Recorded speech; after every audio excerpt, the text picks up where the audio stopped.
औज़ु बिल्लाहि मिनश शैतानिर रजीम बिस्मिल्लाहिर रहमानिर रहीम। अल्लाह जल्ल शानहू दे नाम दे नाल अल्हम्दुलिल्लाहि रब्बिल आलमीन वल आक़िबतुल मुत्तक़ीन अस्सलातु वस्सलामु अला रसूलिल करीम। दोस्तों अस्सलामु अलैकुम। मैं डॉक्टर नसीर कालौसी एलपी। दोस्तों, मेरे नबी सल्लल्लाहु अलैहि वसल्लम दे फरमान और उन्हां दा असवा हुस्ना यानी उन्हां दी सुन्नत दो ऐसी चीज़ां ने जिहड़ियां कुरान नूं अज़हार कुरान दा करदियां ने, कुरान दे बिल्कुल 100% मुताबिक चलदियां ने दोनों चीज़ां।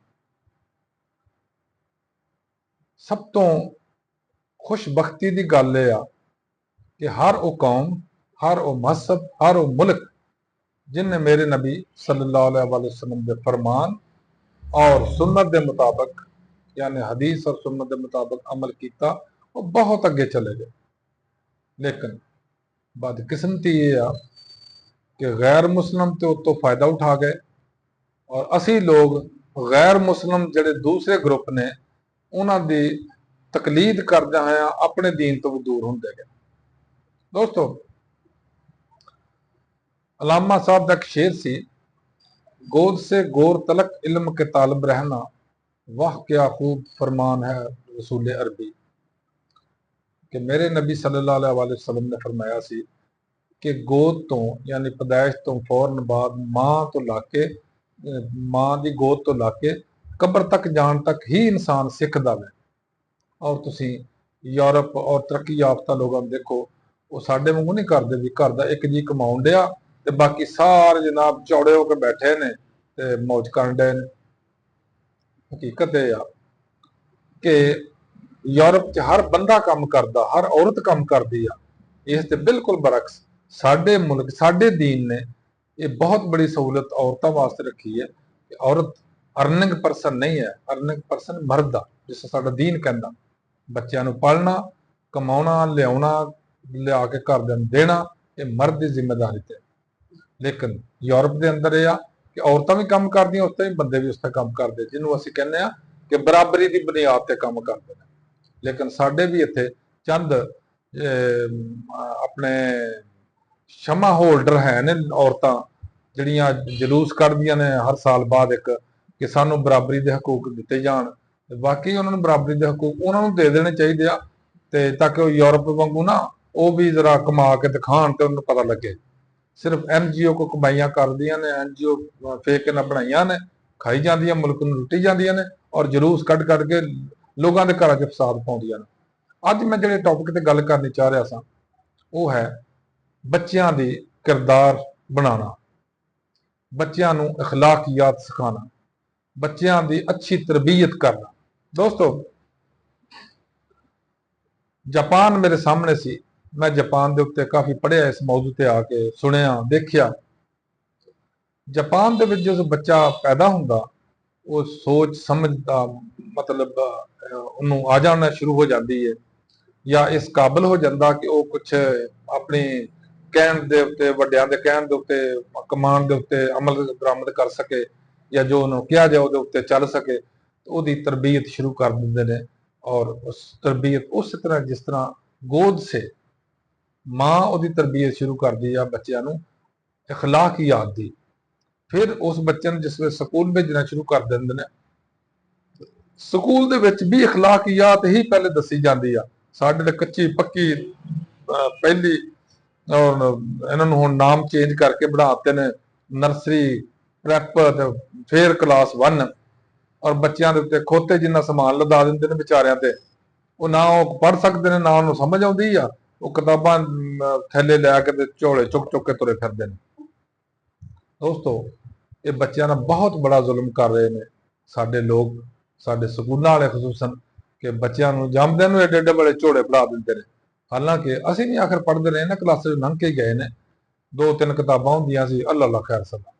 लेकिन हुण जिन्ना भी किताबां का लोड ज्यादा होंदा जा रहा, उन्ना ही बच्चों के विच तशद्दद का पहलू ज्यादा होंदा जा रहा, उन्ना ही अखलाकियात तो दूर होंदे जा रहे हैं। क्यों? इस वास्ते कि अखलाक साजी वास्ते कोई कदम नहीं उठाया जाता। साडे किसी भी स्कूल दे विच अखलाकियात दे उत्ते कोई सबक ही नहीं दिता जाता। ਸਿਰਫ ਸਬਕ ਇਹੀ ਦਿੱਤਾ ਜਾਂਦਾ, ਅੰਗਰੇਜ਼ ਨੇ ਇਹ ਕਿਹਾ ਸੀ ਤੇ ਹਿੰਦੂ ਨੇ ਇਹ ਕਿਹਾ ਸੀ ਤੇ ਅਮਰੀਕਾ ਨੇ ਇਹ ਕਿਹਾ ਤੇ ਯੂਰਪ ਨੇ ਇਹ ਕਿਹਾ।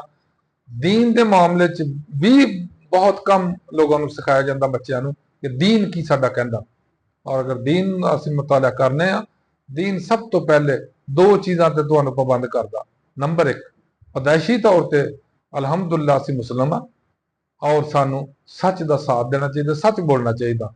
ਤੁਸੀਂ ਜ਼ਿੰਦਗੀ 'ਚ ਦੇਖ ਲਿਓ, ਜਿਹੜਾ ਬੰਦਾ ਸੱਚ ਬੋਲਦਾ ਜਾਂ ਸੱਚ ਬੋਲਣ ਦਾ ਆਦੀ ਆ, ਇੱਕ ਤਾਂ ਕ੍ਰਾਈਸਿਸ 'ਚ ਰਹੇਗਾ, ਇੱਕ ਕਦੀ ਕੋਈ ਜੁਰਮ ਨਹੀਂ ਕਰੇਗਾ। ਕਿਉਂ? ਕਿਉਂਕਿ ਜਦੋਂ ਉਹਨੇ ਝੂਠ ਹੀ ਨਹੀਂ ਬੋਲਣਾ, ਜੁਰਮ ਕਿਸ ਤਰ੍ਹਾਂ ਕਰ ਜਾਏਗਾ। ਲੇਕਿਨ ਅਫਸੋਸ ਦੀ ਗੱਲ ਇਹ ਆ ਕਿ ਮੇਰੇ ਪਿਆਰੇ ਮੁਲਕ ਦੇ ਅੰਦਰ ਸੁਬਾਹ ਤੋਂ ਉੱਠ ਕੇ ਸ਼ਾਮ ਤੱਕ, ਯਾਨੀ ਜਿੰਦਾ ਹੋਣ ਤੋਂ ਲਾ ਕੇ ਮਰਨੇ ਤੱਕ ਝੂਠੋ ਝੂਠ 44 ਸਾਰਾ ਦਿਨ ਲੋਕ ਝੂਠ ਬੋਲਦੇ ਨੇ। ਈਵਨ ਨਾਲ ਦੇ ਕਮਰੇ 'ਚ ਬੈਠੇ ਹੋਣ ਕਹਿਣਗੇ ਮੈਂ ਤਾਂ ਲਾਹੌਰ ਗਿਆ ਹਾਂ ਟੈਲੀਫੋਨ ਤੇ। ਯਾਨੀ ਇੱਕ ਕਿਸਮ ਦਾ ਝੂਠ ਬੋਲਣਾ ਇਸ ਤਰ੍ਹਾਂ ਹੋ ਗਿਆ ਜਿਸ ਤਰ੍ਹਾਂ ਇੱਕ ਫਰਜ਼ ਆਇਦ ਹੋ ਗਿਆ ਵਾ ਇਹਨਾਂ ਦੇ ਉੱਪਰ। ਗੱਲ ਜਾਪਾਨ ਦੀ ਹੋ ਰਹੀ ਸੀ, ਕਿਹਾ ਜਾਂਦਾ ਕਿ ਜਾਪਾਨ ਦੀ ਔਰਤ ਆਪਣੇ ਬੰਦਿਆਂ ਵਾਸਤੇ, ਆਪਣੇ ਖਾਮਦ ਵਾਸਤੇ ਇੰਨਾ ਹੀ ਹਿਸਾਰ ਰੱਖਦੀ ਆ, ਇੰਨੀ ਹੀ ਉਹਦੇ ਤੇ ਫਰੇਫਤਾ ਹੁੰਦੀ ਹੈ ਕਿ ਉਹ ਖੁਦਾ ਤੋਂ ਬਾਅਦ ਅਗਰ ਕਿਸੇ ਦੀ, ਜਿਸ ਤਰ੍ਹਾਂ ਉਹ ਕਹਿੰਦੇ ਜਾਂਦੇ, ਸਾਡੇ ਵੀ ਹੈ ਸੀ ਨਬੀ ਸੱਲੱਲਾਹੁ ਦਾ ਫਰਮਾਨ ਸੀ ਕਿ ਅਗਰ ਕਿ ਇਬਾਦਤ ਦਾ ਹੱਕ ਹੁੰਦਾ ਔਰਤ ਨੂੰ ਅੱਲਾਹ ਤੋਂ ਬਾਅਦ ਉਹਦੇ ਮਰਦ ਵਾਸਤੇ ਹੁੰਦਾ। ਲੇਕਿਨ ਉਹ ਜੋ ਵੀ ਹੈ ਆਪਣੇ ਆਪਣੇ ਹੈ ਨੇ ਕੋਈ ਗੱਲਾਂ, ਮੈਂ ਉਸ ਗੱਲ 'ਚ ਨਹੀਂ ਪੈਣਾ ਚਾਹੁੰਦਾ। ਲੇਕਿਨ ਹਕੀਕਤ ਤੱਕ ਖਾਮਦ ਪ੍ਰਸਤ ਔਰਤਾਂ ਨੇ ਜਾਪਾਨ ਦੀਆਂ। ਨੰਬਰ 1। ਨੰਬਰ 2, ਬੱਚਿਆਂ ਦੀ ਤਰਬੀਅਤ। ਬੱਚਿਆਂ ਦੀ ਤਰਬੀਅਤ ਮਾਂ ਨੇ ਸ਼ੁਰੂ ਕਰਨੀ ਹੈ ਸਿਰਫ 2 ਪੁਆਇੰਟਸ ਦੇ ਉੱਪਰ। ਬੱਚੇ ਨੇ ਝੂਠ ਨਹੀਂ ਬੋਲਣਾ, ਬੱਚੇ ਨੇ ਹੇਰਾਫੇਰੀ ਨਹੀਂ ਕਰਨੀ। ਮਾਂ ਬਾਪ ਨੇ 2 ਪਹਿਲੂਆਂ ਦੇ ਉੱਤੇ ਉਹਨਾਂ ਦੀ ਟ੍ਰੇਨਿੰਗ ਕਰਨੀ ਆ। ਜਿਸ ਵੇਲੇ ਬੱਚਾ ਥੋੜਾ ਜਿਹਾ ਬੜਾ ਹੋ ਜਾਏਗਾ, ਉਹ ਸਕੂਲ ਜਾਣਾ ਸ਼ੁਰੂ ਕਰੇਗਾ, ਸਕੂਲ ਵਿੱਚ ਵੀ ਇਹੀ ਟ੍ਰੇਨਿੰਗ ਦੇਣੀ ਆ ਉਹਨਾਂ ਨੂੰ। ਉਹਨਾਂ ਦੇ ਕਿਰਦਾਰ ਸਾਜ਼ੀ ਕੀਤੀ ਜਾਂਦੀ ਆ ਕਿ ਨੰਬਰ 1 ਝੂਠ ਨਹੀਂ ਬੋਲੋ, ਨੰਬਰ 2 ਹਰ ਇੱਕ ਨੇ ਦੂਸਰੇ ਨਾਲ ਕੋਲੀਬਰੇਟ ਹੋਣਾ, ਹਰ ਇੱਕ ਨੇ ਦੂਸਰੇ ਦੇ ਨਾਲ ਤਾਮਨ ਕਰਨਾ, ਹਰ ਇੱਕ ਨੇ ਦੂਸਰੇ ਦੀ ਮਦਦ ਕਰਨੀ ਆ। ਤੁਹਾਨੂੰ ਯਾਦ ਹੋਏਗਾ ਕਿ ਇਸ ਦਾ ਨਤੀਜਾ ਇਹ ਹੋਇਆ ਕਿ ਜਾਪਾਨ ਦੇ ਅੰਦਰ ਹੀਰੋਸ਼ੀਮਾ ਔਰ ਨਾਗਾਸਾਕੀ ਜਦੋਂ ਅਮਰੀਕਾ ਨੇ ਐਟਮੀ ਬੰਬ ਸੁੱਟੇ ਨੇ, ਸਾਰੀ ਤਬਾਹੀ ਲੱਗ ਗਈ ਸੀ, ਬਹੁਤ ਤਬਾਹੀ ਹੋਈ।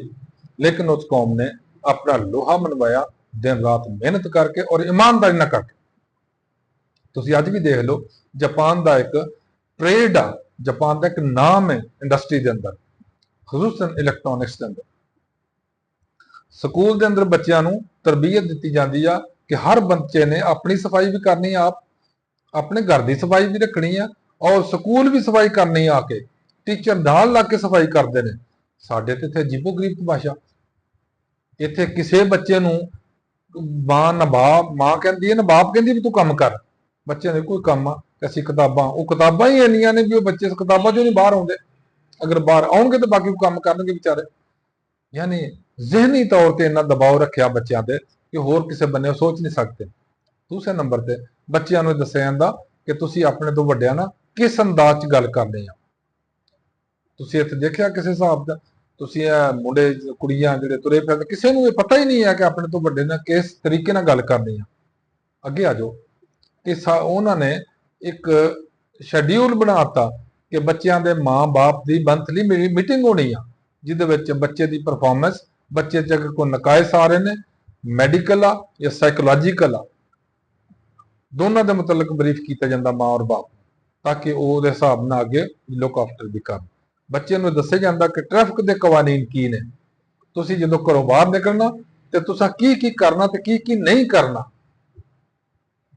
ਸਾਡੇ ਦੱਸਦੇ ਹੋ ਕੋਈ? ਤੁਸੀਂ ਇਹ ਦੇਖੋ 7-8 ਸਾਲ ਦਾ ਬੱਚਾ ਮੋਟਰਸਾਈਕਲ 3 ਨਿਆਣਿਆਂ ਨੂੰ ਬਿਠਾਇਆ ਤੁੰਨੀ ਤੁਰਿਆ ਜਾਂਦਾ, ਜਿਸ ਤਰ੍ਹਾਂ ਪਿੱਛੇ ਕੋਈ ਖੁਦਾ ਨਾ ਖਾਸਤਾ ਫਾਇਰਿੰਗ ਹੋ ਰਹੀ ਆ, ਔਰ ਜਾਂ ਆਪ ਮਾਰੇਗਾ ਜਾਂ ਕਿਸੇ ਨੂੰ ਮਾਰੇਗਾ। ਉਸ ਤੋਂ ਬਾਅਦ ਆ ਜਾਓ ਕਿ ਤੁਸੀਂ ਬੱਚੋ ਕੋਈ ਸਵਾਲ ਹੀ ਪੈਦਾ ਨਹੀਂ ਹੁੰਦਾ ਕੋਈ ਬੱਚਾ ਚੋਰੀ ਕਰਦਾ ਹੋਵੇ। ਨਫਸਿਆਤੀ ਤੌਰ ਤੇ, ਜਿਸਮਾਨੀ ਤੌਰ ਤੇ, ਅਖਲਾਕੀ ਤੌਰ ਤੇ ਔਰ ਜ਼ਿਹਨੀ ਤੌਰ ਤੇ ਉਹਨਾਂ ਦੇ ਅੰਦਰ ਇਹ ਬਾਵਰ ਕਰਾ ਦਿੱਤਾ ਜਾਂਦਾ ਕਿ 3-4 ਜਿਹੜੇ ਬਹੁਤ ਬੜੇ ਜੁਰਮ ਨੇ ਉਹਨਾਂ 'ਚ ਨੰਬਰ 1 ਝੂਠ ਨਹੀਂ ਬੋਲਣਾ, ਨੰਬਰ 2 ਚੋਰੀ ਨਹੀਂ ਕਰਨੀ, ਨੰਬਰ 3 ਹੇਰਾ ਫੇਰੀ ਨਹੀਂ ਕਰਨੀ। ਔਰ ਉਹਨਾਂ ਲੋਕਾਂ 'ਚ ਤਿੰਨੇ ਚੀਜ਼ਾਂ ਨਹੀਂ ਹੈ। ਕਿਉਂ ਨਹੀਂ ਹੈ? ਕਿਉਂਕਿ ਬੱਚਿਆਂ ਦੀ ਤਰਬੀਅਤ ਦੇ ਦੌਰਾਨ ਹੀ ਉਹਨਾਂ ਦੇ ਜ਼ਿਹਨ 'ਚ ਗੱਲ ਬਿਠਾ ਦਿੱਤੀ ਜਾਂਦੀ ਹੈ ਕਿ ਤੁਸੀਂ ਇਹ ਕਰਨਾ ਤੇ ਇਹ ਨਹੀਂ ਕਰਨਾ।